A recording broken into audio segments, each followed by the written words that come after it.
and those in between, and welcome to episode 14 of the Busted Limes podcast. I'm your host, Paresh Maharaj, and joining me, as usual, is Black Belt. Yo. Good to see you, Black Belt. And we also have with us a very special guest. This is a man, well, I'll let him take care of his own introduction, but this is the man who I met through podcasting, and he has just been an absolute joy to collaborate with, and it is such... just makes me giddy to finally have him on the show. Seth, go ahead and introduce yourself. Hello, thank you for that glowing introduction. That was really nice to hear. I appreciate that. Yeah, no problem. So what is it that you do, Mr. Seth? Oh, I do a little bit of this and that all over the place. But as you mentioned, we know each other through podcasting, and that's the podcast that I run, the Film Rescue Show, where we take a movie and then pitch hypothetical new versions of it, whether that's changing the genre, changing plot points, recasting, recrewing, good movies, bad movies, everything in between. We just have a great time getting hypothetical with what movies could be. Oh, yeah, and having guested on that podcast, I will say that is some of the most fun that I have had ever since I started podcasting, which admittedly hasn't been that long, but yeah, you know, sitting down there for 3 hours talking about how it fixed Bohemian Rhapsody, is an experience I actually would not trade for the world. No, yeah, that was great. And then you're also the only guest that can claim that you've been on the show without me being on the show when you did Pacific Rim Uprising. Yeah, which I really missed you for that, but, you know, I understand life had other plans for you, but... Yeah, it was one of those things. I was on vacation and I had the recording rig, but the cabin that we were staying in was not cooperating, and we had tried to do an episode the previous night, and just, it was awful, and I was like, you know what, guys? You got to take this one without me, unfortunately, which is sad because I love Pacific Rim, but getting to listen to the episode on the way home, everybody said anything I would have said. I had nothing more to add. You guys crushed it. Oh, nice. Awesome. That's good to hear. But yeah, I feel like you're selling yourself a little short. You said a podcast, Film Rescue, but that's not, we both know that that's not the only podcast you run. Come on. Yeah, that's the only one I host. I'll put it that way. Okay, yeah. Yeah, I run a media company called Montressor Media. We are now there you go. 5 podcasts strong, most of them talking about either movies or video games. We're expanding into other markets probably later on this year, including getting strapped up for YouTube and TikTok, because that's what the kids want now, so I guess we'll see how that goes. Yep. Oh, man, TikTok, I'm really looking forward to that. And but let's just get now to the subject of our current episode. We're kind of going back to our roots here at Busted Limes, where we are going to get a reaction to someone experiencing a classic piece of media for the first time. Those of you who've been following us know that we started off this show with Black Belt giving his thoughts on seeing Cowboy Bebop for the first time. So now we are here with Seth, and he is here to give us his thoughts upon seeing Naruto for the first time. Absolutely. I just want to say how it's hard to put into words how excited I was when Paresh told me that we were planning on doing this episode, because Naruto specifically, like, that was my gateway drug into anime. And because for so long it was like kind of the most popular shonen that people my age were watching, it's so rare for me now to meet people who haven't seen it watching it for the first time. I only know of like one other person personally right now who's doing that. So when I heard that not only had you started watching it for the first time, but you were all the way through all the canon episodes and ready to discuss it, I was like, holy shit, I can't miss this episode. Yeah, and to be clear, this wasn't planned around this episode either. I was doing this because a friend of mine agreed to watch My Hero Academia, and I told him he only had to watch the first season. You know, if he didn't like it, he didn't have to do anymore. And he said the same thing about Naruto. He was like, if you don't like original Naruto, you can bow out. You don't have to do Shippuden. And he blazed through My Hero all the way up to current episodes in like 2 weeks, and I was like, all right, well, I guess I'm going to do all of Naruto. Here we go. Yeah. I mean, to be fair, that is usually how it goes with getting into My Hero. Yes, for sure. And all of this came from he was sleeping over one night, and we were just kind of going back and forth in our favorite, anime moments. And he showed me Rock Lee dropping the weights, and was like, just telling me about everything that had led up to this. And then I was showing him the United States of Smash, and I was like telling him everything that led up to that. So it was just kind of this like shared moment of anime nerding out. And so I did it as a favor initially, and then when I got to the end of the original series, I was like, well, if Shippuden's better, I'm going to continue. So, yeah, I guess that being said, before we hear what your impressions are, I'm actually a little bit curious to hear, like, I guess, what you knew about Naruto or what your preconceptions were going in. Like, I guess, as regards to characters or plot, because, I mean, Naruto and Sasuke, at the very least, are pretty ubiquitous in anime discussions at this point, even among people who haven't seen the show. So I'm just curious, kind of like, what were you expecting going in, like, aside from what your friend told you about Rock Lee and the weights? Yeah, I knew the memes, so that was probably like my most familiarized thing. Is like, you know, Sasuke is dark and brooding, and Naruto's like a himbo, and the kind of dichotomy between those characters. And then like I knew Kakashi was a badass. I did not know how bad of a badass at the time, but I was at least familiar with that being his character. And the villains they don't get memed as much besides like Madara, so I wasn't super familiar with what the overall plots were going to be, so all of that got to be new to me. I think I was most wrong going into it about the presentation style, and that is only because of, I think, the other things that got famous around this time, like Bleach and other you know, big shonen animes, were very different presentation styles. So watching this, after probably like the first few episodes, I was trying to go back to like I would have been 11 when the first series started, and then I guess that lasted over 4 years, something like that. So this would have been right up my alley had I been watching it when it was coming out. Gotcha. Oh, nice. So yeah, let's get into the series proper now. So well, you mentioned Rock Lee dropped the weights, and I just want to get this out because if you ask me, Rock Lee dropping the weights, that's one of those anime moments where every older in this case being 30s, every older anime fan knows where they were when Rock Lee dropped the weights and when Goku turned Super Saiyan for the first time. So yeah, you mentioned that you'd actually seen the scene of Rock Lee dropping the weights before you'd actually watched the series. So did that affect your reaction at all, seeing it a second time when you actually watched the scene in context? It was definitely more heightened the second time. Because I was shocked, having that been my only context, I was shocked what kind of a character he was interpersonally, like him simping after Sakura and all that, you know, like kind of like undoing of his character. So then I was like, why does everyone think this guy's a badass? Like, I know he gets that badass moment, but this feels goofy. And then by the time it gets there, because that's pretty far into the fight, you know, at least halfway, and then it happens, and I was like, oh no, this totally makes sense. I'm 100% on board.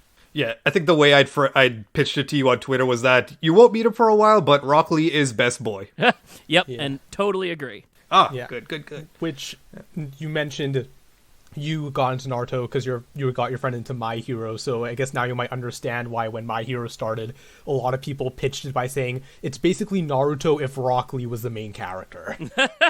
Yeah, I could definitely see that. Even color scheme included in that. Yeah. Totally. Oh, yeah. Oh, my God. You're right. Wow. I can't believe I did not make that connection earlier. No, wow, the parallels between Deku and All Might and then Guy and Rock Lee are definitely there. I would have to say, post end of Shippuden, Guy might be like maybe a whisker below All Might for me. They are like neck and neck in like all-time super good protagonist characters. I would totally be there with you on that. Maybe just a whisker, but only because All Might has the Superman charm, where I feel like Guy is I don't know, maybe a little, and maybe it's because of his backstory. Finding that out makes him a little more human, so he's easier to recognize with. Yeah. He's got a strong female role model too. That's also that's a nice bonus. Oh yeah, you know? Absolutely. Yeah. I mean, last time I saw an anime like that was probably Fairy Tail, and I don't remember shit from Fairy Tail apart from boobies. So you know. I mean, to be fair, that's about all anybody I know talks about in regards to Fairy Tail anymore. God. Oh, boy. So, But initial impressions. I guess that's the question we were on. yeah. I should mention, I also started watching Avatar: The Last Airbender around the time that I started Naruto. And Ooh. I won't disparage Avatar. However, that show I would have been very into as a kid, and then having not seen it as a kid and visiting as an adult, I was recognizing the like after school special tropes in it, and they get a little tedious for me. I'll put it that way.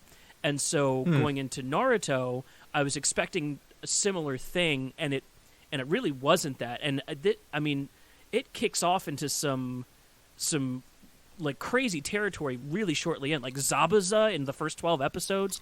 Holy Lord. shit! You know, like, Oh yeah. the tone that the show set early on was like, oh no, dude, we are going hard in the paint right out the gate, and if you think we're gonna slow down for more than training, you are dead wrong. Besides flashbacks. Yeah, one thing that I want to just bring up as someone who watched the show as it was coming out, one thing that I think definitely is showing in your impressions is the benefit of skipping all the filler. Because, like, to give you an idea of how bad the filler you skipped is, and to be fair, I'm actually going to recommend a filler episode to you to watch at the end of this. Oh, cool. But to give you an idea how bad some of the filler gets, especially in Shippuden, there are some episodes that are literally mostly flashbacks to previous episodes, like directly previous episodes. Yeah.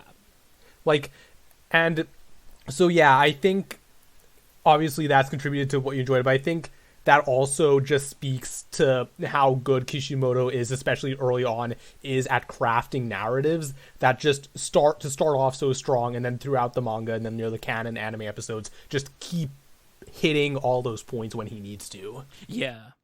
And like I recognize the necessity of stuff like that when, you know, animation is expensive, and this is super long running. I mean, we're talking hundreds of episodes compared to something like Avatar, which is what, like I think 20 episodes a season. So the need for flashback isn't as necessary. I get the function, and I like 100% did not watch any of the filler. I read Cliff Notes, and by the time I got to Shippuden, when I was seeing that I was skipping like entire seasons, I was going, oh god, what is happening in between here? Oh man. Boy. Yeah, so if not to distract from, you know, your first impressions, but just to bring up my Naruto watching experience, because I remember all this happening. Like, I started watching Naruto, and this is the part where I make all of our guests feel old, when I was in elementary school. So, oh god, I remember in real time watching all of those, you know, entire seasons of filler, and like at the time, my knowledge of like the manga and anything that happened in Japan before it was dubbed, I like just got that through friends because I hadn't quite figured out the internet fandoms yet. Sure. So, like most of the time, I was watching this stuff like it was the thing, like I could like watch it and enjoy it for parts of it, because like the one good thing about the fillers, it gave the spotlight to a lot of side characters who didn't get as much in the main story. But like I remember during one of these filler arcs, one of my friends, I went over to his house and he showed me a bunch of Shippuden stuff, because that had like just the Shippuden had just started as an anime in Japan. Sure. And he was showing me all of the fucking post-time skip designs and all these new characters. I was like, holy shit, why are we wasting our time on this bullshit that's happening in the show right now? I didn't say bullshit, I was like 11, but I was like, why are we wasting our time with stuff like this when we could be getting fucking Sakura actually doing something? What is happening in Japan? And Sasuke's not wearing a shirt, that's weird, but okay. They had to make him sexier for their growing audience. Yeah. No, again, I recognize the necessity of that, and do not begrudge Kishimoto his decision to do so. Right. Yeah, I get it, but it was definitely a informed decision to skip filler. And to their credit, there was definitely less filler in the original series. I don't understand, based on my first impressions of it, I don't understand why people think Sasuke is a badass. Like, this might be hot takes, but I think he's kind of a little bitch. No, that's a pretty popular impression of him, especially now. Okay. As someone who, as I said, was in elementary school, at the time, Sasuke was my favorite Naruto character. So just to give, not necessarily a devil's advocate, but just to explain why he was so well-liked, is because he fit that mold of edgy, brooding bad boy. Right. Who had just enough of a heart of gold to not technically be a villain in the early episodes. And we all know from being in fandoms, there's a demographic for that. Sure. Like, whether that's what you're attracted to or whether that's what you want to emulate or just because you think it's cool to play as him in a video game, like, there's appeal to Sasuke when you're watching the show as, you know, a preteen or a kid, as opposed to, you know, a 20, 30-something year old who understands a little bit more what makes an interesting character an interesting person. Yeah. And yeah, exactly. Yeah, yeah, Sasuke... Sorry, what? No, I was going to say, Sasuke is definitely a little bitch, but he can be a compelling little bitch at times, depending on what you look for in characters that you want to be fans of, is my take on him. Yeah. My take on him is just childhood is idolizing Sasuke, adulthood is idolizing Kakashi. Yeah, I could see that. I think the thing that bugged me most about their rivalry is Sasuke, like, saw his whole family and clan murdered. That is traumatic. I get it. Also, the show's going to show that to us 17 different times, so if you're not on board with it yet, you will be by the end. But then they kind of gloss over and never bring up the fact that Naruto never even got to know his family to be able to love them. I feel like that's equally traumatic in some way. Like, I would, if it were me, I would at least see that it's fairly equal. Like, maybe Naruto's the one person that could understand you, and maybe it's just like his lack of empathy that keeps him from seeing that. I could totally see that being part of the character. I wish the show at some point Naruto would have been like, hey, but you know, I didn't get to meet my parents. They were both murdered before I met them, right? Like, you knew that? I feel like they all got that out during the fight with Gaara, though. Yeah, but, like, two things I was going to say. First, I agree with you. A lot of people feel like Naruto's sort of arc with Gaara and their relationship there should have happened with Sasuke sooner to give them more of a base friendship to then turn into a rivalry later. Yeah. But something I want to point out is, and I meant to ask earlier, did you watch sub or dub? Not judging, just genuinely curious. Oh, okay. So the answer to that is kind of probably a 50-50 mix of both. It would depend on A, what was available, and then B, so if I'm fortunate enough to be working from home right now, and I can do my job pretty accurately with the TV on.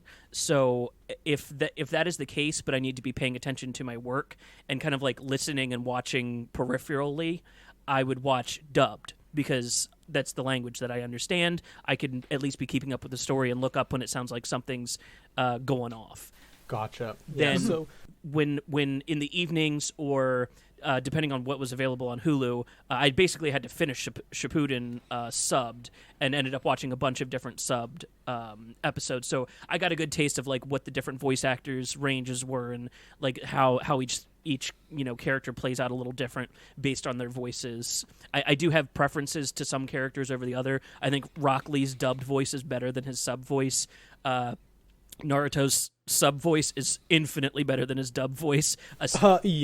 Especially in the original Naruto. In Shippuden, she lowered her voice a little bit, so I know that helped on the ears a little bit.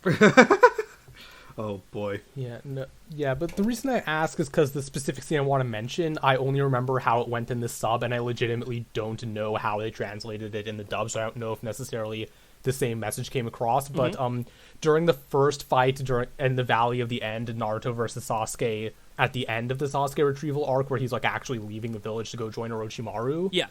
They actually do bring up what you mentioned, like when Naruto's trying to get through to him, he does mention the whole, hey, I understand why you feel as much pain because I never had a family. And that actually, like, makes Sasuke angrier at him and pushes him further away. Because Sasuke's whole point is, no, the difference between you and me is you never had what I lost. I know what it's like to have a family and then lose it. You just want something you never had. How dare you make that comparison? And I'm not saying I agree with Sasuke's point of view, but like, they do address it in a way that addresses why Sasuke continues down that path. Interesting. That is a great point. I'm glad you pointed that out. Yeah.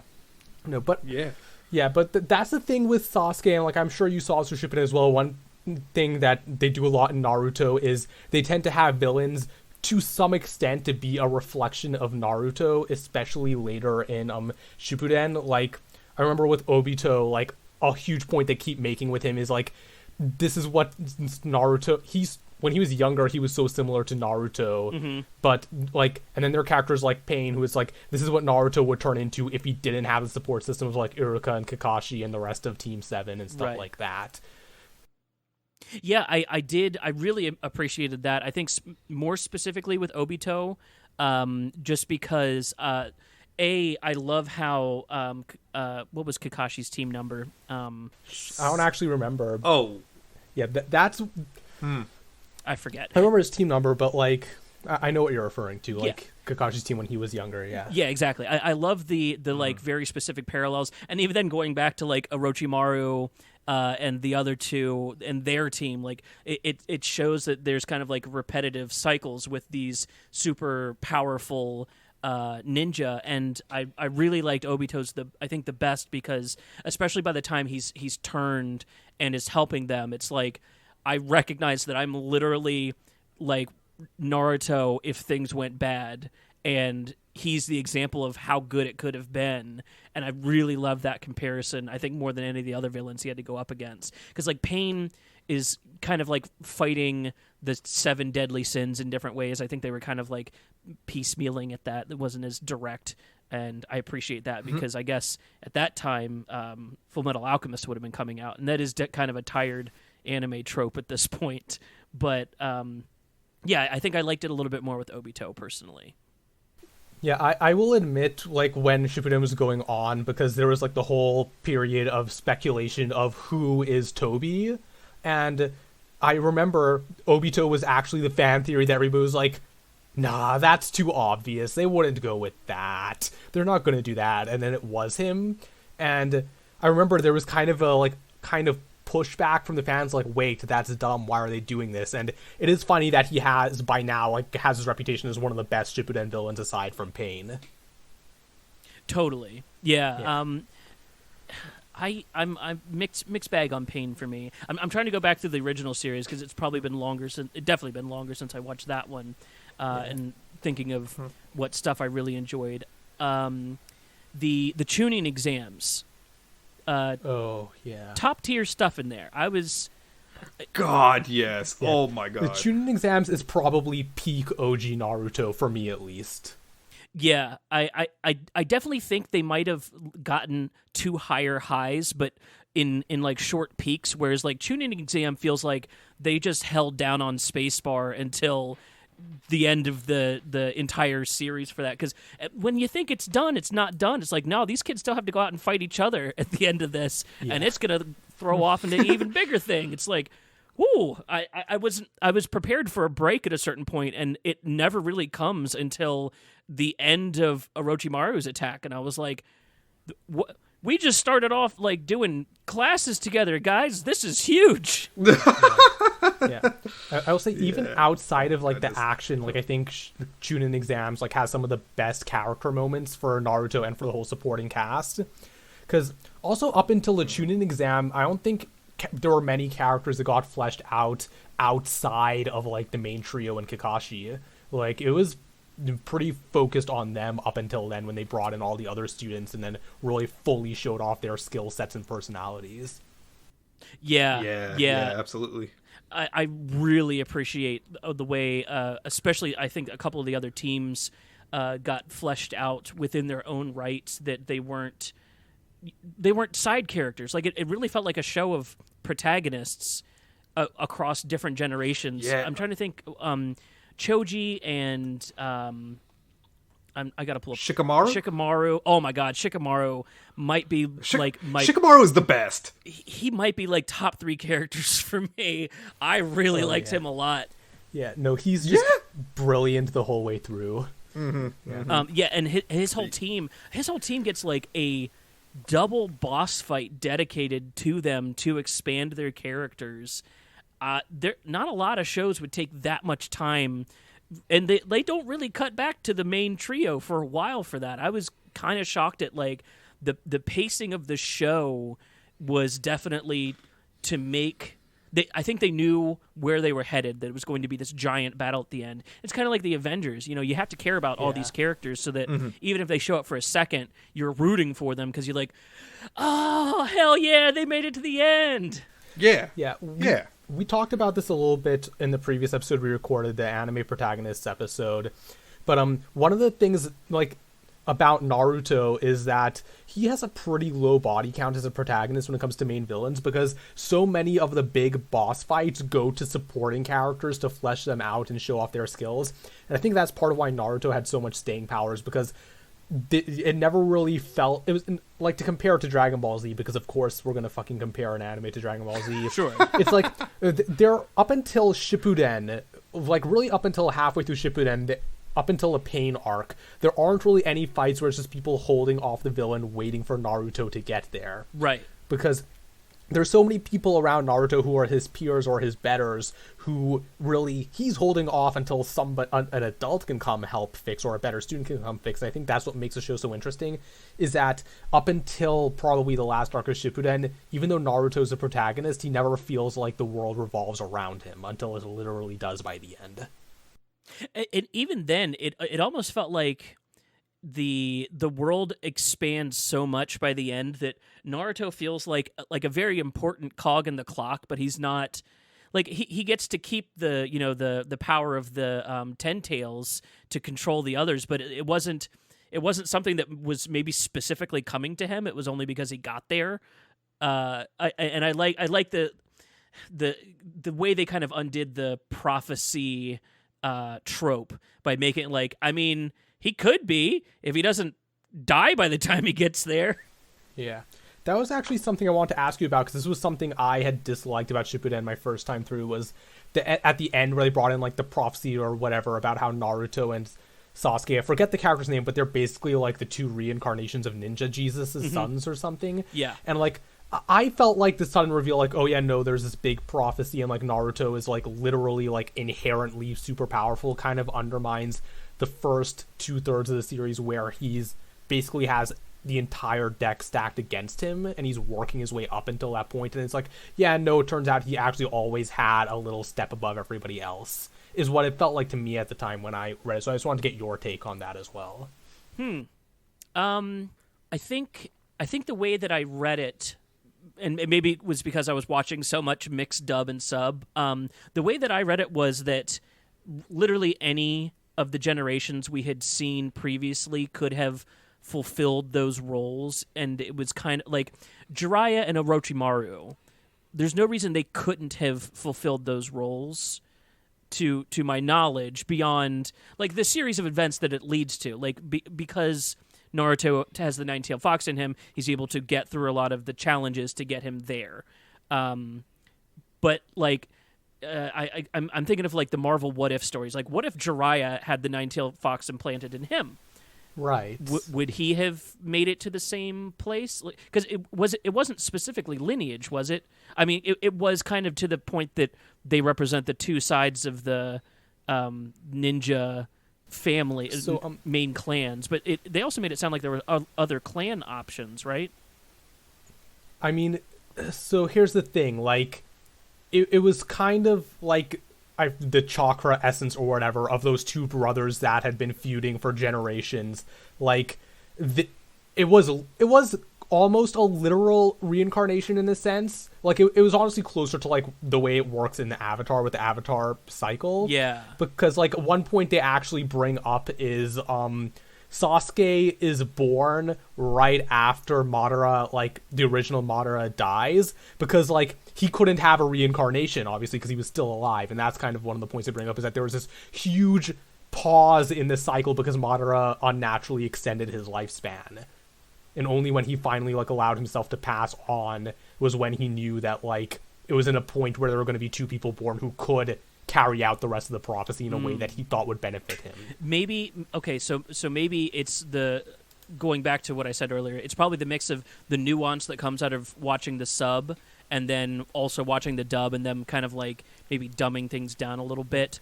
I will also readily mention that I have not, like, actively consumed Naruto media since my senior year of high school, so there's definitely a little bit of, like, wear on the tapes at this point. Sure. But, like, so that's what I'm running off of. But I like what you brought up about the prophecy because, like, something I just want to compare and contrast with Naruto right now is, like you said, in this case, it was kind of felt like there were multiple people who could have met the criteria if not for a few specific things.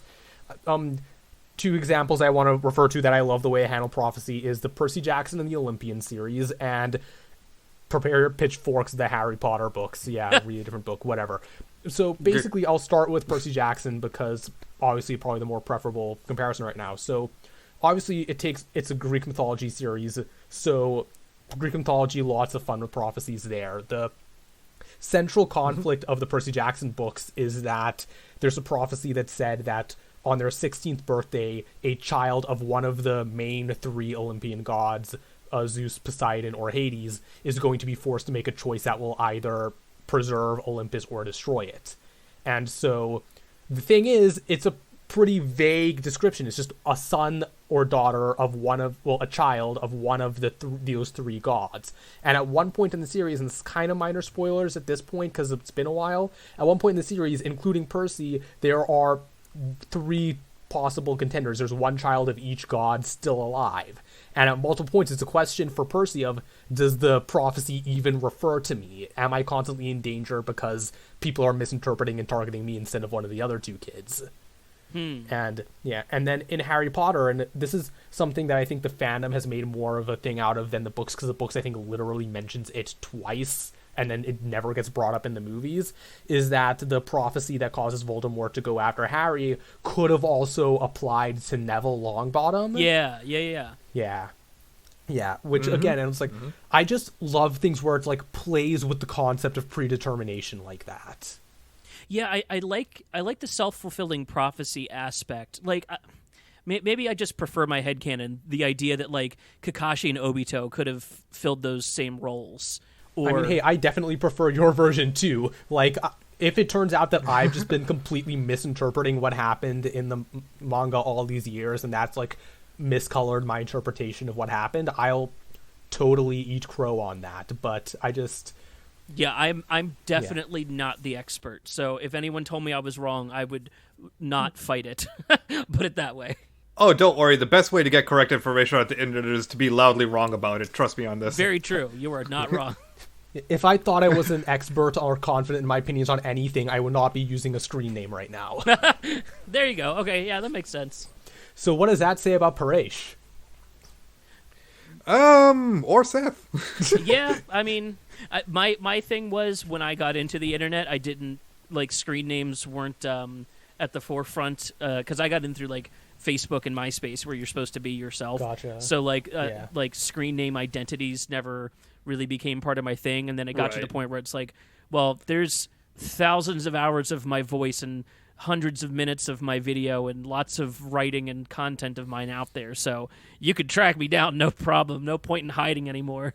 But then they invented the term himbo, and I just adopted that, so no one can be mad at me when I'm wrong. It's just because I'm dumb. Yeah, see, that's why I need to start working out, so I can be, like, relatively built enough to be considered a himbo. Yeah, then I can get away with it. I lucked into that. I blame it all on my Viking ancestors and nothing that I did myself. But wow, so that was one hell of a deep dive into the lore. I am loving this so far. So just a couple more follow-up questions just to move the conversation along. Sure, hit me with them. We've discussed who Best Boy is. It's Rock Lee, although Shikamaru is probably just objectively the best character. I think that's what is that accurate to say? That would what your feelings are. Shikamaru went from being like vaguely annoying to the character that I perked up the most when they were on screen. I think that his arc in like losing his teacher, in losing his father, in just all the stuff that he goes through to get to where he is, and he's still just like busting out these like 3-dimensional chess moves on people, and I'm like, I would watch a series about just him, like 100%. No issue with anyone else, but I would watch a series about just him. Oh yeah, I remember after the final chapter of Shippuden came out, there were these Gaiden novellas that Kishimoto released, and one of them was a Shikamaru focus, and like nobody cared what the other novellas were. I do not even remember what those other ones were, and I read them because Shikamaru had a focus on the chapter, and nobody else mattered. Yeah, that makes sense. I would not be shocked. Yeah. All right. So where I was going with this was we've determined who best boy is. Who do you think is best girl? Good question. Okay, so I keep going back to Karen. She was so... Really? She was so... I don't know what it was. I don't know what it was. I think that she was so focused on what she wanted, but so easily distracted. She felt like a... Like, if there was a male version of her character, it would basically be Rock Lee, except for she's bad, right? So, but they have the same like tropey stuff around them. I think she got like kind of weakened for being a female character, and that's probably just the way that the anime aged. But I really liked her a lot. You know what? This is part of why I love hearing people's first impressions, because I don't know a lot of people who would say that she's their favorite character, but I think the reasoning you provide is definitely made me at least reassess my memories of her character as well. That's a pretty interesting way of looking at it. Yeah. Okay. Well, and let me retrace my steps here. So you said best, and I'm talking favorite, and I do think those are different. Best girl.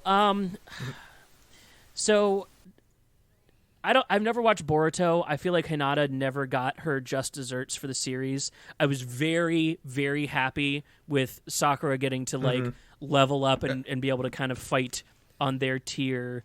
And now that I'm saying it, Ino is popping to mind.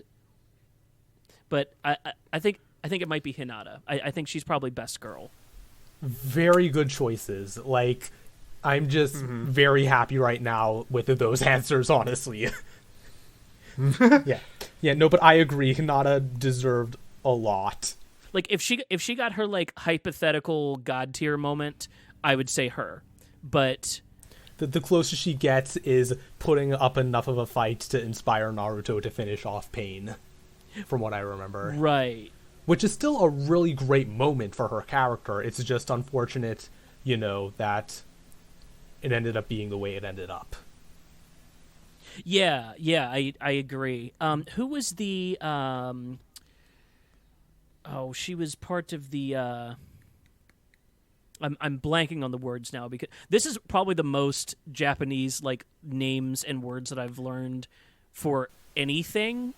The Akatsuki member who was made out of paper, and she like billion bombed. Yes, Canon. Yes. Canon. Oh, she's great. Although evil, she was definitely up there, and like I didn't think she was going to amount to much, and then she was like billion paper bomb, and I was like, wow! Like I was blown away.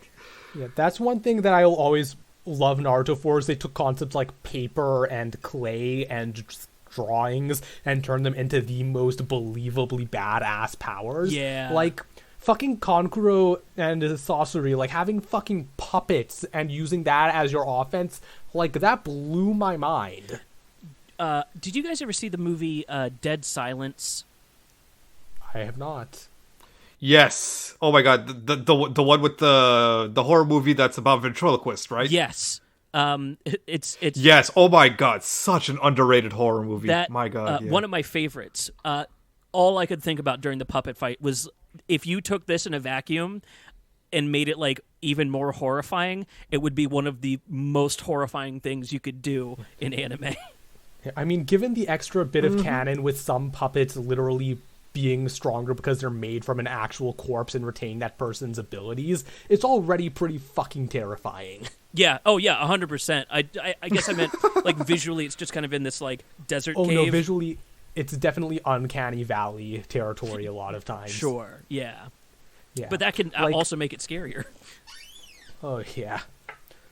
Speaking of the Akatsuki, who are your guys' favorite members? Like, favorite members of the Akatsuki, man. Probably. I mean, close call between Itachi and Deidara. It's pretty close between those two. I don't. Yeah. Oh god. The only reason I didn't count like Pain or his trio is because I almost like, with the way their story went, count them separate from like Itachi and Obito's gang. Oh sure. But like, yeah.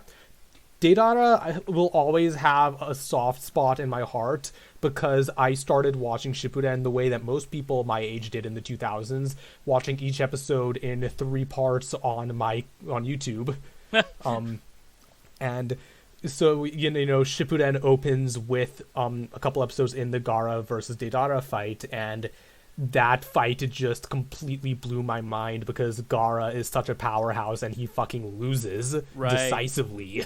And that's how you have a character make an impact. And then Itachi, I mean, is just still to this day widely beloved by the fandom for, I mean, just the directions his character goes and like the shit he goes through is just. And of course, I feel like a huge part of that is because I grew up with the dub, so Crispin fucking Freeman bringing that character to life definitely impacted how I feel about him. Sure. Dude. Yes. Oh my god.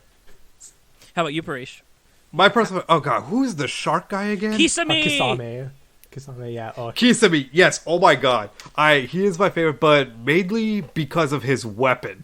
Oh god. Because on its own, just the thought of that sword that's really just made up of a bunch of little barbs, like shark skin. If you rub it against it the wrong way, it'll cut your ass. And I just think that is just so deliciously brutal. I love it. Yeah. And oh my gosh, what was the thing with the mouth on the sword again? Well, like, did he have a sword with a mouth on it? Yeah, because the sword's thing was that as it cut people, it absorbed their blood, and if it absorbed enough blood, it basically had the awakened state where it rips out of the bandages and has the mouth on it. Oh, there you go. But just for his weapon. When it falls in love with Killer Bee and it's like wants to be his pet so bad, that was wonderful. I just really loved that. Oh man, Killer Bee and the whole Rain Village are just fucking an astronomical improvement to the show as soon as they all show up. I was kind of like pleasantly surprised that they're just to find out this deep into the series that there's this village sitting out there with these absolute goddamn powerhouses where Sasuke and his team show up to take out Killer Bee, and it's like, oh no, that's not gonna work, is it? No. Good world building. That's what I would call that.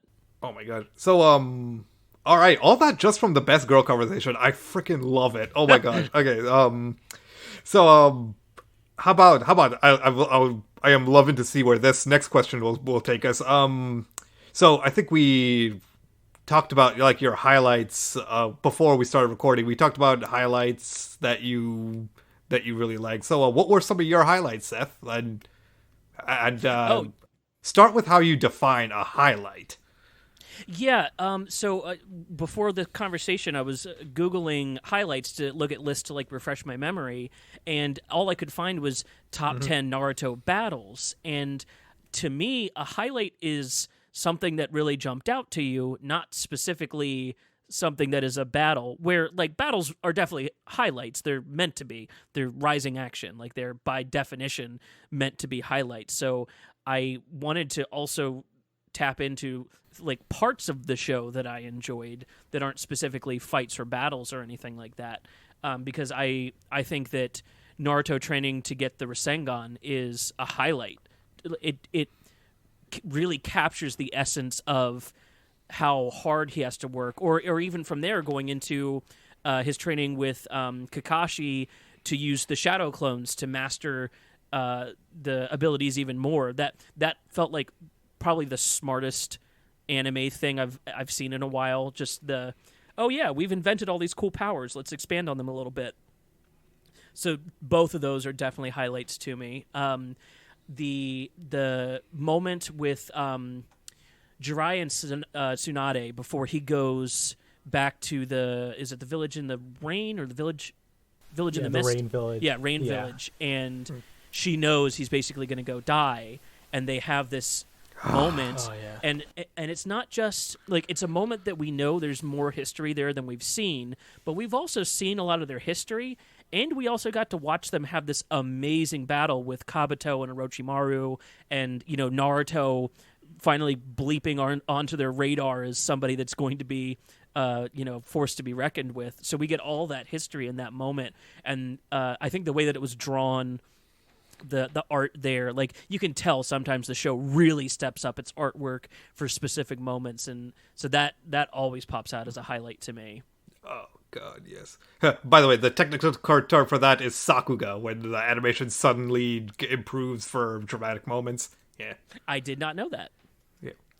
Yeah, Sakuga. It's just a little, like, it's one of those terms where it literally means just like animation, but the Western audiences like have adopted it as like a shorthand for great animation for when the action picks up. Oh, gotcha. Okay. Yeah. So yeah, all right. So yeah, those are all some great choices for it. Because I was gonna ask, I was just like, hey, did you cry when Jiraiya died? No, I didn't.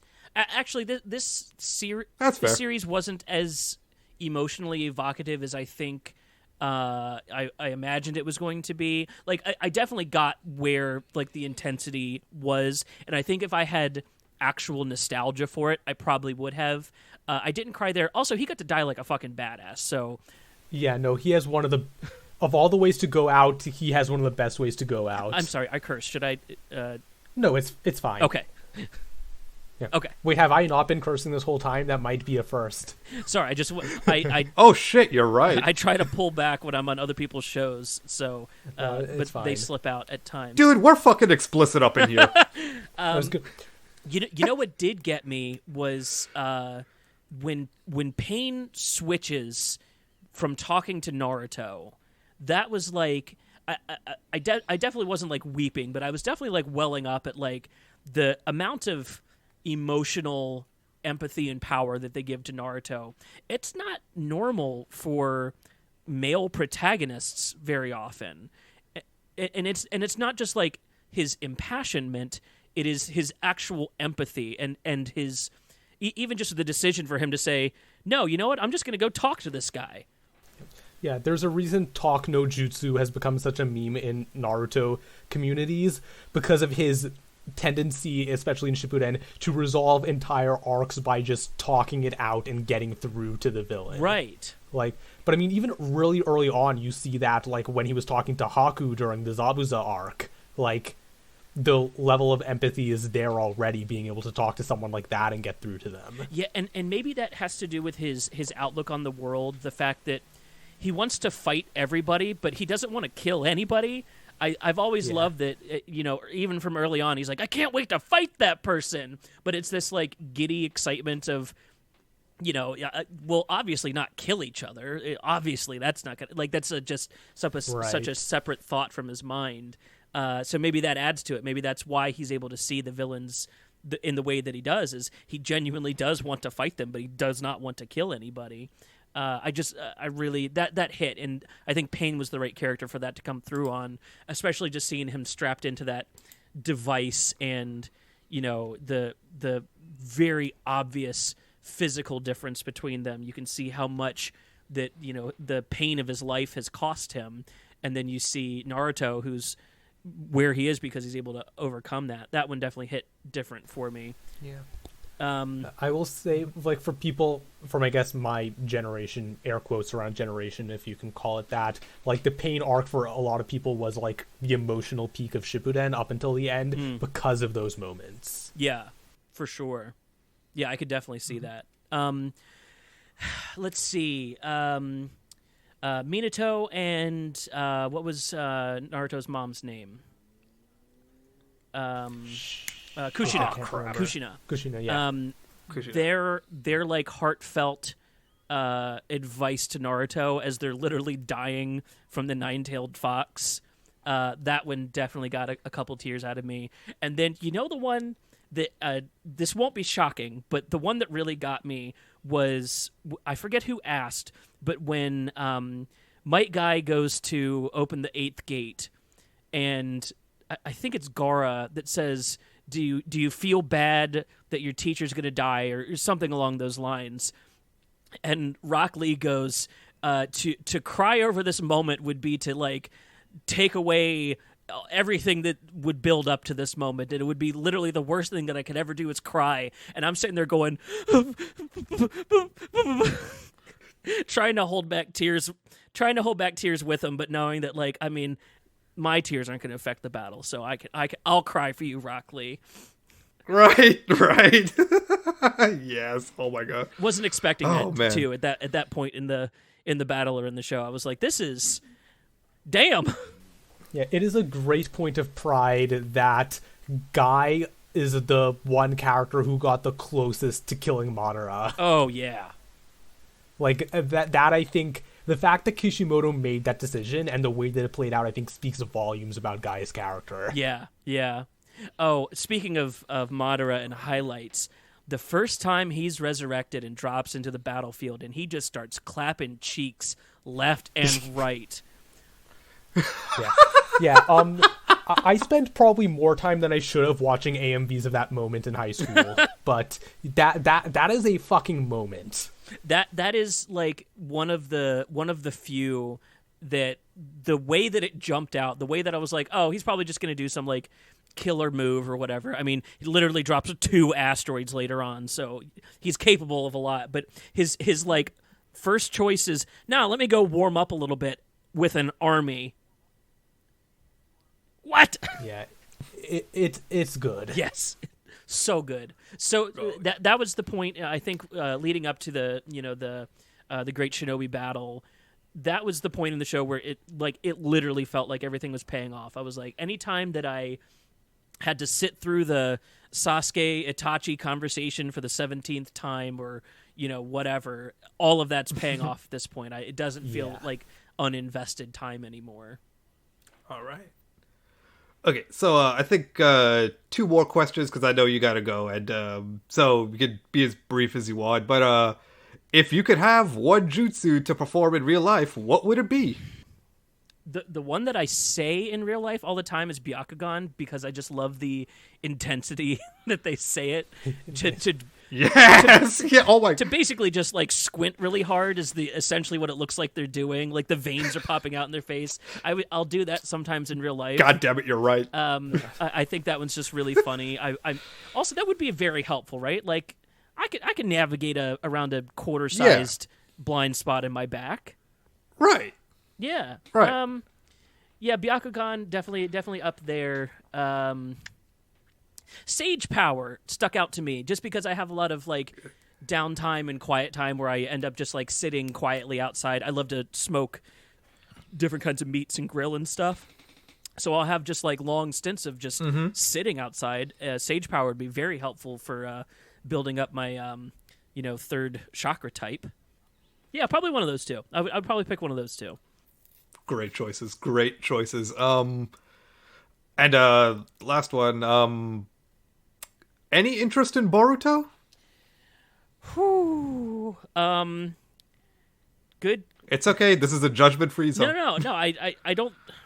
It's not that I feel like I'm going to be judged. When I spoke at the beginning of the evening that my friend and I spent looking at battles, he also showed me a battle between, and this has been months at this point, so it was Sasuke and Naruto fighting this long-haired horn guy, Mimi something, I forget. Yeah. I haven't seen it, but I know what you're talking about because it shows up in my YouTube recommended all the time, and it's like the only thing I ever hear anybody talk about related to Boruto. Yeah, and the fact that if that's one of the highlights of a series about a different character than Naruto, it makes me a little cautious of uh, what that means for the Yeah. other characters in the series. I know I may go and visit it someday. I don't have any intentions of it at this point. I've just started a few other anime that I'm also trying to keep up with some of the like regularly appearing new stuff, Dr. Stone and My Hero and things like that. So my time commitment, if it's not as a favor for somebody, is going to end up being low. So yeah, there's interest there. No guarantees on when that would ever happen. Yeah. One thing I will say about Boruto that may or may not affect your decision to watch it is that, from what I've heard, the quality is very hit or miss throughout, and apparently there's a decent stretch that only ended recently where Kishimoto wasn't actually involved in writing it. Ooh. And even the parts where he is writing it, like, he has a bunch of co-writers, so that's definitely affected the quality throughout. So Interesting. yeah. Yeah, I'm not the kind of person that's like turned off by the passing of hands in a series. I think sometimes the new voices can be just a little awkward for longtime fans, but for maybe new fans, it's the way to get somebody into a series. I think about, totally unrelated, but I think about like Arrested Development and the switchover from season 3 into 4 and 5, which were being produced by Netflix, and that switchover, a lot of people jumped ship, and the payoff to some of the stuff in the Netflix versions is almost better than the original 3 seasons. So I'm usually open-minded to that kind of stuff, but it's also just the commitment. I mean, how many episodes of Boruto are there now? And now there's Boruto Shippuden. Whew. It's a tall order. I didn't even know there was a Boruto Shippuden. Yeah, I was Shows how going to much I say, know. I mean, you've also clearly, like, consumed more Boruto media than I have. I tried, like, reading the first few chapters way back when it started and lost interest. No, I haven't consumed it. I'm just familiarized with it because of this. Oh yeah, no, that one video you mentioned watching, that's still more than I've consumed. Oh, okay, yeah. Well, I did watch a couple of the early episodes there, mostly because I wanted to see Metal Lee, because I heard that he has like pea shyness, except for fighting. He can't fight when people are watching, but if nobody's watching, he's really good. So I wanted to see that, and then just the way it was playing off felt like original Naruto again, and I was more of a fan of Shippuden, so that feels like enough of a slog right there by itself. I'm sure there's a bunch of really interesting stuff, and if anyone listening loves Boruto, you can tell me why on the internet, and maybe I'll take a chance, but who knows? Yeah. Oh, hey. And if someone wanted to tell you that on the internet, where would they be able to find you? Well, you could send a tweet to @SethXDecker. That's my personal Twitter, where all my shit posts and fart jokes come out of. And then also Naruto opinions. If you go back to the point where I was watching the show, there's probably like every couple days a new Naruto hot take from that time period. You might have to just like search my tweets and then different Naruto keywords to find them. But yeah, if you would be interested, that's where Right. I am. All right. And Black Belt, I think you wanted to tell Seth about Yeah. one filler episode to recommend. yeah. Yep. Yes. So before I still ask, so like, I'm guessing you didn't get around to watching any of the movies or anything with this? I did or? not. Actually, I didn't even know there were movies until I was trying to look to see if Shippuden was on Netflix, and like 6 Shippuden movies popped up, and I was like, "Well, oh, okay, yeah, that makes sense." Yeah. So, I mean, most of the movies, I will say, are pretty standard, shonen anime movies. It's a, like, self-contained, cool thing with a villain that you'll never see or hear from again. Except for if you can find the last one, which is literally called Naruto Shippuden The Last, I think. Which is, like, a canon post-Shippuden movie that, like, actually shows Naruto and Hinata getting together. Like, Interesting. yeah. So if you'd like to see something with a little bit more Hinata focus, that would be a good thing to look at, I've heard. Did they? Is that the filler? Did they turn filler episodes into a movie? Because I remember the last group of Shippuden episodes were like Kazakage's wedding gift. Maybe I read it wrong. Some wedding, the end of the series, right? No, Naruto's wedding. That's an episode 494. I'm looking at it right now. Okay, it might be. I'm not sure. I'll probably just message it to you later if I find it. But the filler I wanted to recommend, Sure. It's called Gotta See, Gotta Know Kakashi Sensei's True Face. This is the filler episode that is held in the highest regard for the fandom. So basically what it is it's like a side thing where it's just like a regular lazy day in the Hidden Leaf Village, and the three kids all decide, you know what? None of us know what Kakashi looks like under that mask, and Naruto convinces the other two to help him try to pull off a series of pranks to try and see what Kakashi looks like under his mask. Okay. And it's just pure slice of life comedy joy, because, not to spoil anything, but like not just like the lengths that the three go to try and see Kakashi's face, but the hilarious amounts of bullshit that occur to prevent it from them each time. And it's great because, like, it just shows them, like, operating as a team, but also just, like, acting like a bunch of kids. I love that. Just a way that you don't really get to see a lot, like, in the later parts of the series. And also the ending to this day, like, I quote it in random conversations. Wonderful. I'll that's original series, too, right?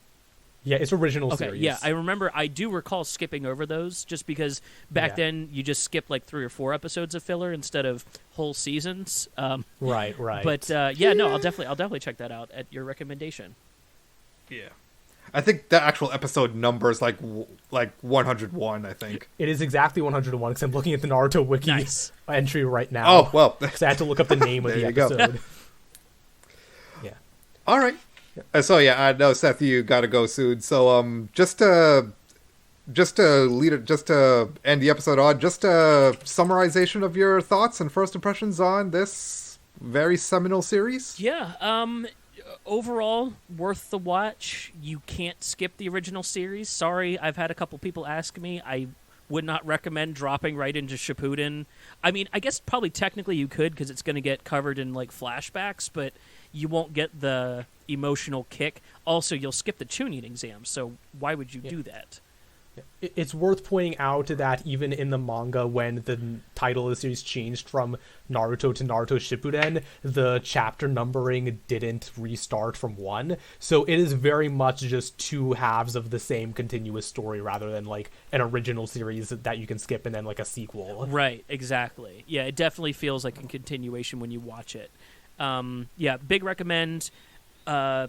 Keep that fast forward button handy. If you, I've made jokes about it a couple times in this episode already. The Sasuke Itachi conversations at a certain point, unless they were showing like new content, I was just skipping through those. I was like, yep, I understand. I'm glad you're reiterating this. I'm now thinking about that. I know exactly what happened. What's next? So that would be probably the only downside, I think, would be that I ended up fast-forwarding through a lot of filler, and that just...